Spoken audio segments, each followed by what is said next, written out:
It all started May 1st, 1995, and that was the day that I opened the store on Queen Street West in Toronto. People used to ask me, because I used to do this to my own clothes. I used to buy vintage clothing, but it always needed to be slightly updated. Maybe a button needed to be changed, or maybe the length of the dress needed to be changed.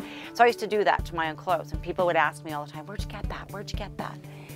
So I thought, I wonder if people would actually buy this stuff. So opened a little store on Queen Street West. It was, I'd say, 98% vintage clothing, and then, you know, a few odd pieces of something that has been altered slightly. And then it just started to evolve. I think the biggest turn was meeting Peter Friesen, who is my head designer and creative director today. He came into the store, I think about the third day I had opened, and he was a student at Ryerson in design, and he asked if he could come and do a co-op. And I didn't know what a co-op meant, and then when he told me he was going to come and work for free, I'm like, start right now! And he's never left.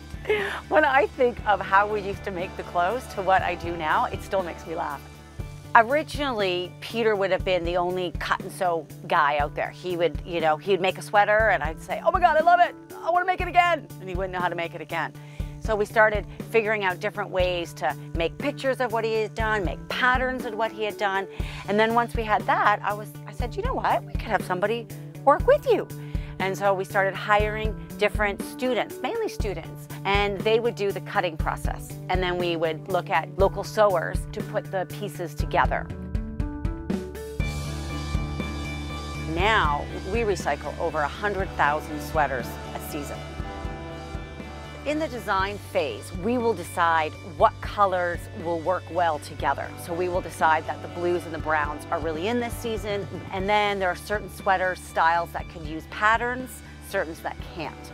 I always say we're always doing the oxymoron. I'm mass producing a one of a kind.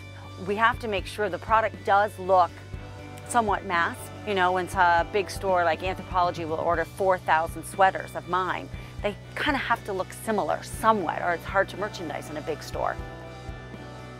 Preloved is a wonderful thing because it hits a lot of, you know, buzzwords that big companies are looking for right now. Sustainable, made in Canada, these big words that large companies are trying to kind of keep up with and trying to figure out how do they do it. So they sometimes have to come to the small fries. And I can teach them, you know, how to keep your manufacturing local and how we can use vintage product to recycle it. We have to look out for what we're doing because we are making an impact on the planet, and it's very important that we're aware of everything we're doing. So now we do an eco-friendly dry cleaning process now, which uses much less water, things like that. I always say I'm the accidental environmentalist. It just all sort of happened. Just set out to make pretty clothes. Now we're sort of making a statement, something we're very, very proud of.